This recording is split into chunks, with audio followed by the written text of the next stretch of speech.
Well, guys, it's been a long 3 years of much setup and anticipation, but has it all been worth it? Let's find out. Don't change the channel. Don't touch that dial. We got it all on UHM. Take off your sneakers.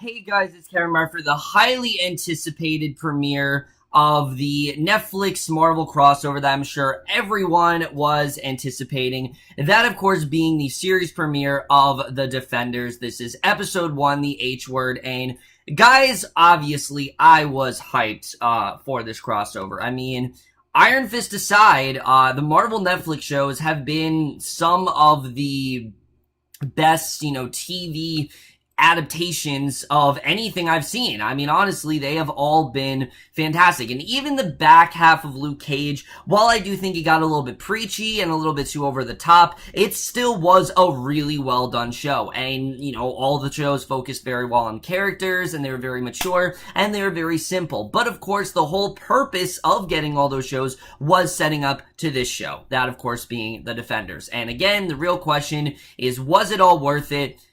Well, judging by this episode, I can confirm right now that yes, I really did love this premiere. I think it absolutely, was worth it. Was this a perfect premiere? No. Was this like an incredible premiere? No, but I thought it was a really good setup, and that's what this really does do. It's kind of like a reintroduction to all those characters where you really could go into the show not knowing a ton about these characters, not even watching the other Netflix shows, and you'd be completely fine.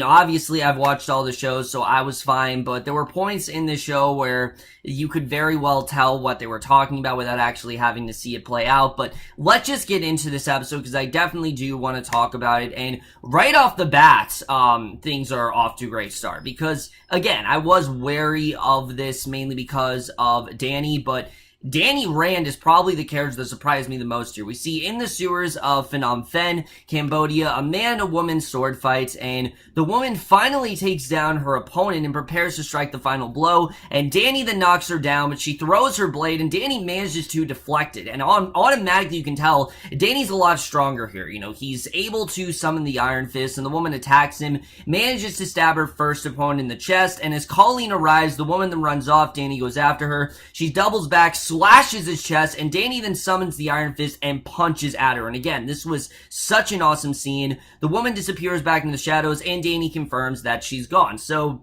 right off the bat, we can tell that this is going to be a much different kind of Iron Fist. One who his, powers are readily available. He's able to use them whenever he wants. And that was really the main problem with Iron Fist, is that it was such a drag finally getting to see Danny summon it. But now we see as long as he has his chi, he's completely fine. So he goes back to Colleen, and she says they need to get the man help. And he tells the man that he's hunting members of the Hand, and he thinks that he is actually who they're looking for. And the man then recognizes Danny as Iron Fist, and with his dying breath tells him to go home, that this is not where he belongs, and he warns that the war Danny fights is in New York, and he then screams in frustration. And like I said, this was a really great start. I mean, there was so much progression already with Danny here. Danny has really, in this show, you can tell how much he has evolved from this really crybaby, just unlikable, really just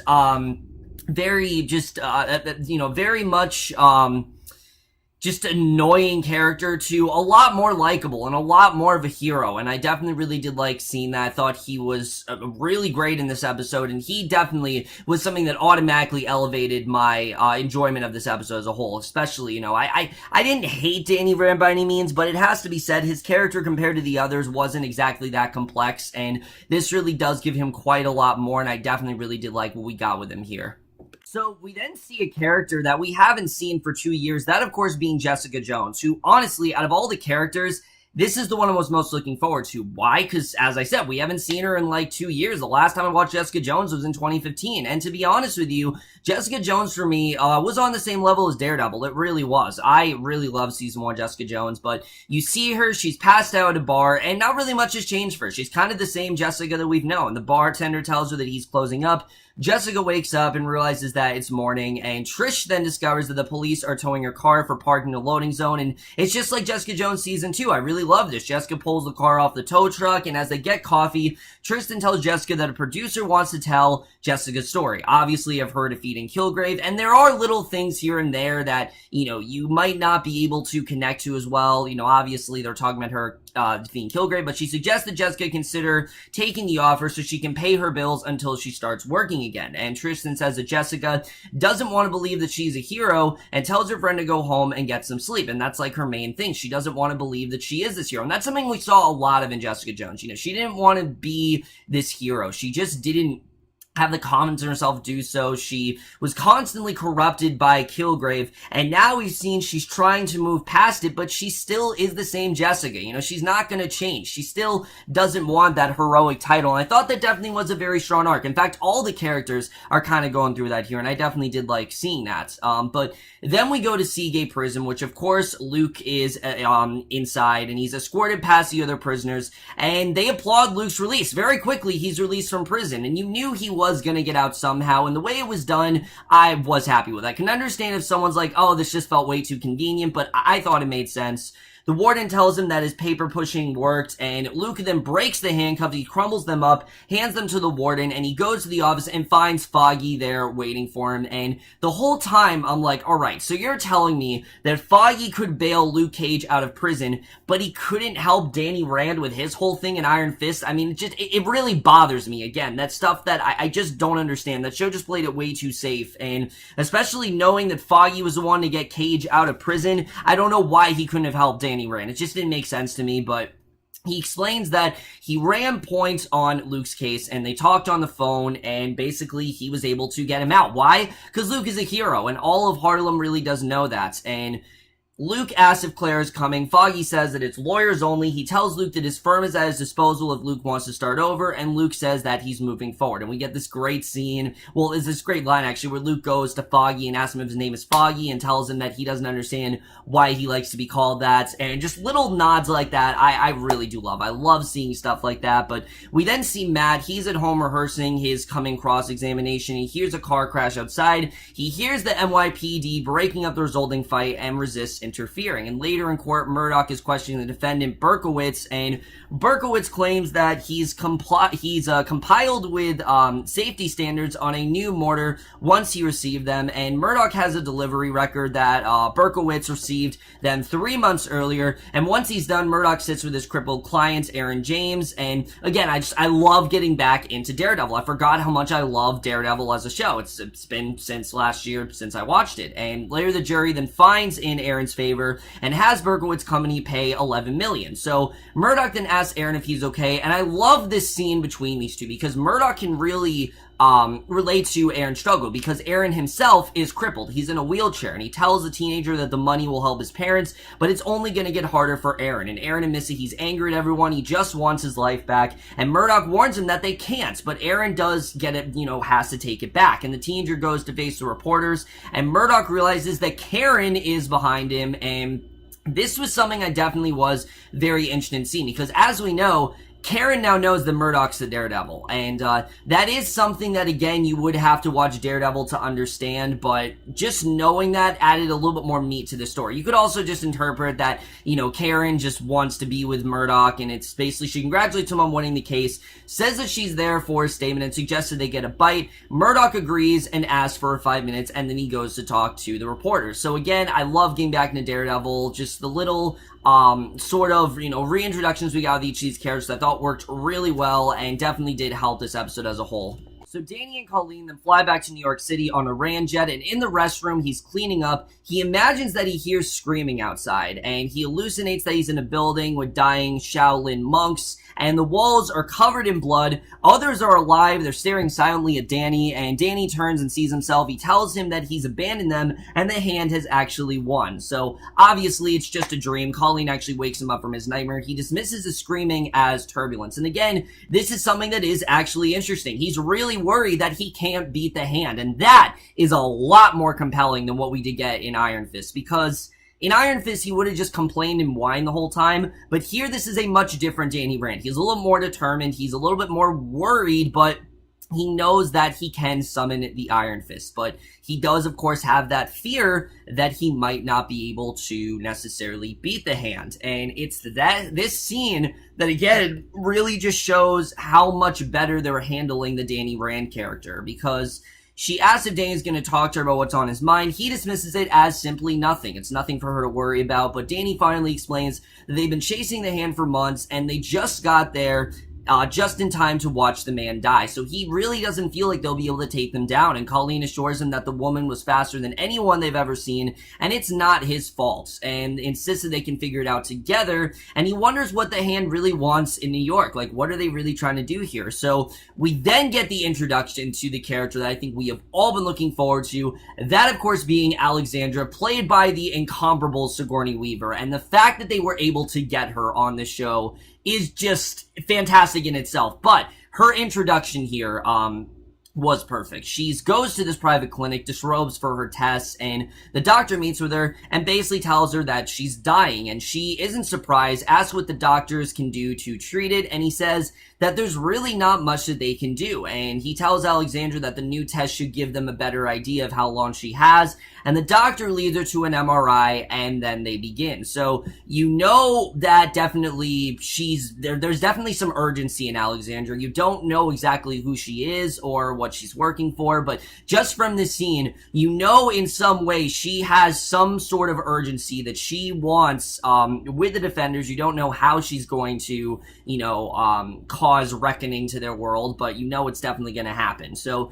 Jessica goes to her office and she finds a woman, Michelle Raymond, who is waiting with her daughter, Lexi, and Michelle says they need Jessica's help, and Jessica says that she can't. She's just not really feeling it, and Michelle explains that her husband, John, is missing, and he works as an architect, and the detective tells her that John is cheating on her and tells her to get a divorce lawyer, and Michelle starts to leave with Lexi, and Jessica wishes her luck finding John. So again, Jessica's just not really in the mood to help people. Even though it seemed like she was going to, now she's not into it. And she goes into her office, the phone rings, and when the answering machine picks up, a man using a voice scrambler tells Jessica not to look for John, and then he hangs up. Now, what's that's about, we don't know, but obviously, for some reason, he doesn't want her to find John. So Luke then takes the bus to Harlem, and again, immediately this felt like Luke Cage Season 2. He finds Claire waiting for him. They go to her apartment and have sex, and it was kind of a fun sex scene the way that was done, but afterward, Luke tells Claire that her letters got him through the rough days in prison. He figured that something is going on in Harlem, and he promises to find out what,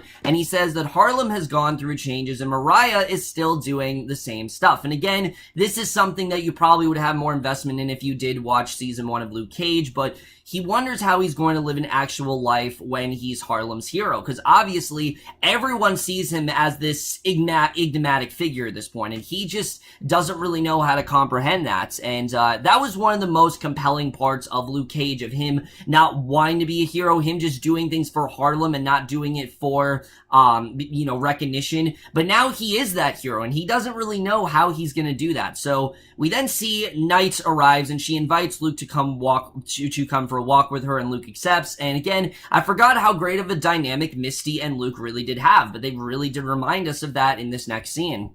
So we then see Matt and Karen. They go to a diner and they discuss Karen's report career, and he says that his pro bono work is making him happy, and says that he needed Karen to know his secret business because he couldn't lie anymore. And Karen asks if he misses it, and Murdoch says that it feels like a chapter in his life is closed, and she tells Murdoch that the NYPD is prevailing and the crime rate is down, and Daredevil may have made the city a safer place. Maybe he doesn't need to be the Daredevil anymore, and he figures that the city's better off without him, and she tells him that it's better off with Murdoch. She takes his statement about the verdict, so it seems that things are okay with Murdoch, that he's, moved on from being the Daredevil. He just wants to be this lawyer, but we know something's gonna pull him back in. I mean, there's no way we're not, you can't have Murdoch without the Daredevil. You just can't. So Jessica's then looking up John when Malcolm comes in to get a soda, and he figures that she took a case, and I didn't even know that Malcolm was going to be in this show. I knew Trish was, and obviously I knew, Jessica was, and I knew Luke Cage was, obviously, but I did not know that Malcolm was going to be in the show, so this definitely was a bit of a surprise for me. But He figures that she took a case, and Jessica explains about the call. John has designed 4 skyscrapers in Manhattan, and Jessica insists that she hasn't taken the case, and she calls the phone company to try and trace the call. She gets the number of a payphone, and Malcolm says that he used to go there to get heroin, and it's where people end up when they're trying to get off the grid. So she grabs her jacket, tells Malcolm to get out of her apartment, and then leaves. So the dynamic between these two still hasn't really changed. You know, Malcolm's still hanging around her apartment, and she's obviously kind of annoyed by that, but I definitely did like seeing that. But Knight then says that she's still on the force, and Luke tells her he's ready to take down Mariah and Shades, and she says that her team is on it, but Harlem could use Luke's help. And obviously, you know, we're not going to see Mariah and Shades in the series, but I like the way they are building towards season 2 here. And you know, Knight explains that she's on a task force covering the entire city, and they come to an empty car. She tells Luke that an unidentified 25-year-old male was found there, and figures that he was a courier. And 7 people have turned up in the last few months, and each time they moved their mother out of Harlem paying in cash. And none of them did guns or drugs, and they were all pretty much off the books. So she tells Luke that Candace, who was going to testify against Mariah, who was also killed, which I don't think we knew about before, but basically Luke says that he'll find out who is behind it, but she suggests that he talk to the dead man's brother Cole and guide him in a different direction. So again, this was kind of setting up Luke having to be this hero, which is different from Murdoch and from Jessica. Jessica, obviously, there are people that still need her help, but Murdoch, it seems like he doesn't need to be the hero. Luke absolutely does. I mean, Mariah and Shades, they've taken control of the city, and Luke needs to be the one to put an end to it. So Murdoch then goes to confession, and it seems like, he really had put those Daredevil days ahead of him. But of course, that's not necessarily the case. He goes to Father Lantom, and he tells him that he actually lied to Karen about not missing his career as Daredevil, which he really does. And Lantom tells Murdoch to let God into his heart so that he can help, and he asks Murdoch if his heart is with Daredevil or with Elektra. And he admits that he misses Elektra, but the things she brought out of him were wrong, obviously. She brought out this much more ferocious side of him that he's just really not okay with. And he assures him that he's moving on, and Elektra will, in fact, find her peace. So you think, everything's gonna go fine there. But Alexandra, we then see she meets Gao in the park, and the way this was done was phenomenal. She talks about the Dutch colonists buying Long Island, and Gao says that the contact is at the mayor's office is ready. They can begin in 3 months, and Alexandra tells her they need to move faster, and Gao finally says she will inform the others. And seeing Gao, this powerful figure who's been so powerful, who can literally just push people with just her hand. She's taunted Murdoch and she's taunted Dane. To see her be so subservient to Alexandra really just makes us fear Alexandra even more. And Sigourney Weaver is doing such incredible stuff with this character, and this scene is really evident of how powerful of a threat she really is going to be on this show. So that night, Luke goes looking for the boy Cole, and when his friends realize who Luke is, they send him to Cole's apartment. And Luke then introduces himself. He asks if Candace's murder was related to Cole's brother, and Cole says that what happened to his brother Sean was simply an accident. He doesn't know anything about his new job, and Luke points out that Cole has new shoes and asks if he got a new gig. And Cole then claims that he's just on the hustle, and when Luke says that he can help, Cole tells him to go, says it's too late for Luke to do anything, and Luke then tells Cole to think of his mother and what she's already been through, and that Cole is going to get himself hurt. So Cole says that it's too late for heroes, and Luke then tells him that hero is Cole's word and not his. So again, Luke doesn't think of himself as a hero. Even though he is, he thinks that Cole can be this hero by actually helping him out. And that's something I really did love about Luke. He's not one for killing. He's not one for interrogation. He's one for helping. He takes anyone that could be sort of like a criminal and he tries to use him to his advantage. And I really love seeing that here. So we then see Jessica. She goes to the apartment at the address, checks with the landlord for John's apartment, and knocks at the door. She yells saying that she's returning John's call, but then gets no answer. She just breaks the lock and goes in, which just reminds of how much of a badass Jessica really is. But she finds a crate with plastic explosives, but no signs of John. So what's this really about? Why are the explosives there? We don't know. I guess we'll find out a little bit later. But Gao then visits Alexandra at the latter's penthouse and says that they've made arrangements, and she asks if Alexandra is sure about it. And Alexandra then tells her to go, and we see Danny and Colleen, they're taking a helicopter to Rand Enterprises, and we get to the end of the episode, and this was fantastic. This is the perfect way to really unite everyone. We see Murdoch, he returns to his apartment, he hears a faint rumbling noise with his enhanced hearing, because remember, he can hear pretty much everything, and the building then shakes as tremors then wreck the city, and Jessica's feeling the tremors, and Danny and Colleen, they get out of the helicopter, a crack then runs through the helipad, and in Harlem, cars are shaking on the street, a light pole's falling over, and Luke catches it before it can crush a woman, and Alexandra tells her new visitor, who it turns out is Elektra, that it's simply just a city, and Elektra will get used to watching them fall. So yes, Elektra is now working with the Hand, and she most likely is the one who was fighting Danny in the beginning of the episode, but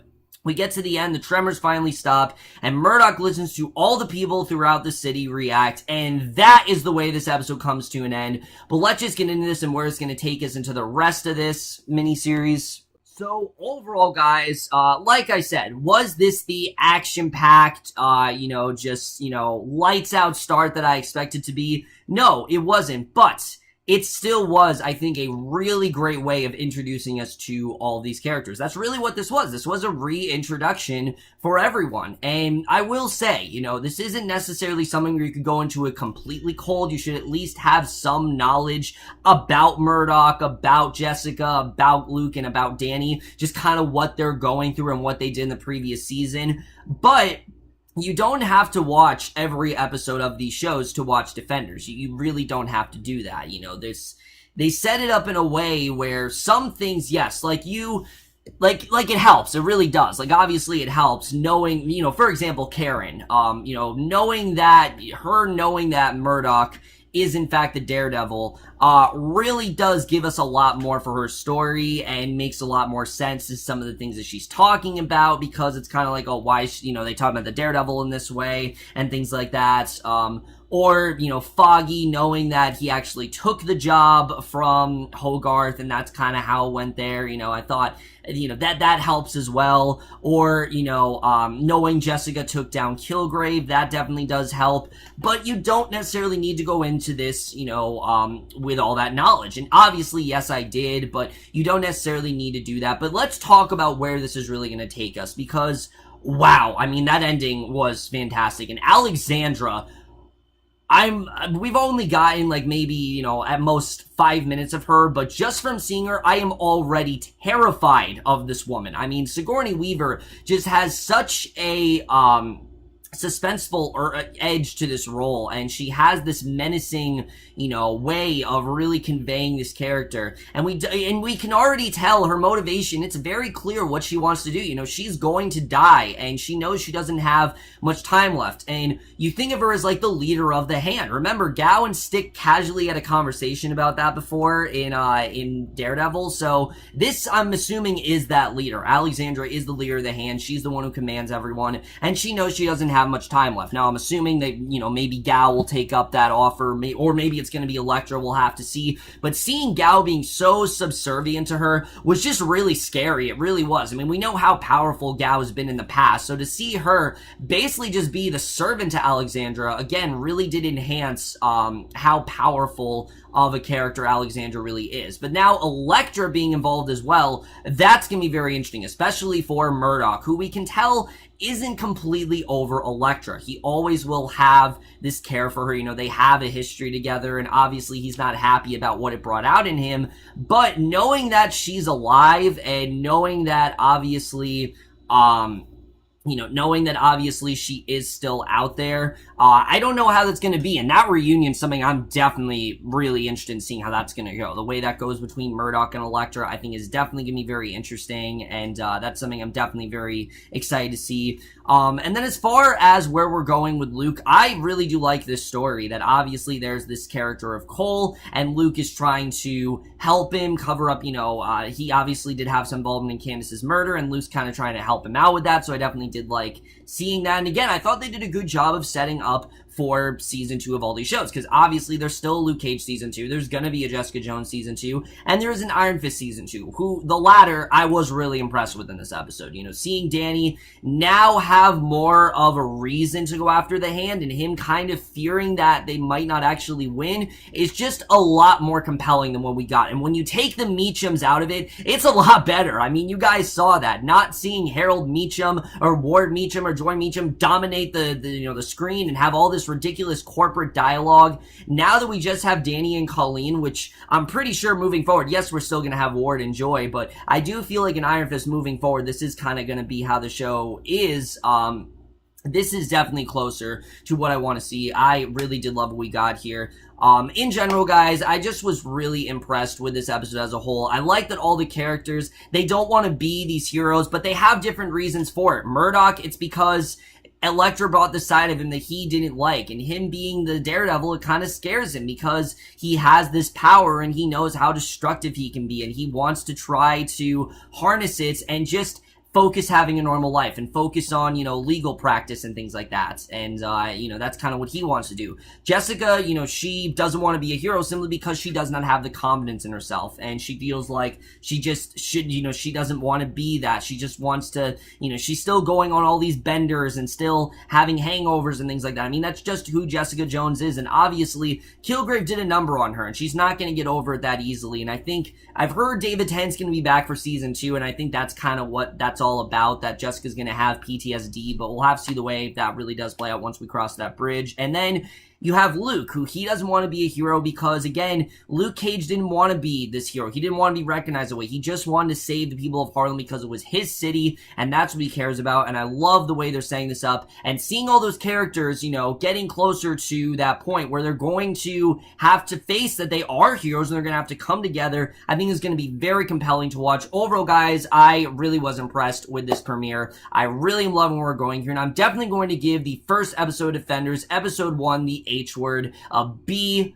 So overall, guys, for me, this episode of The Defenders, let me know what you guys thought of this episode overall. Loved your thoughts on it. Do you like where the show is going? Do you not like it? In many ways, you can just kind of see this as the first 45 minutes of a very long movie because it does very much feel that way. But in general, I did think it stood out as its own episode as well. But that's it for my review. Hope you guys enjoyed. Definitely really did love what we got here. Can't wait to see where the rest of the series is going to go. And then I am going to try to hopefully get episode 2 out later today. But I will see you guys in my next video, which won't be for episode 2. It actually will be for the season premiere, the final season of *Halt and Catch Fire*, which I am very excited for. And I will see you guys for that. Okay, bye.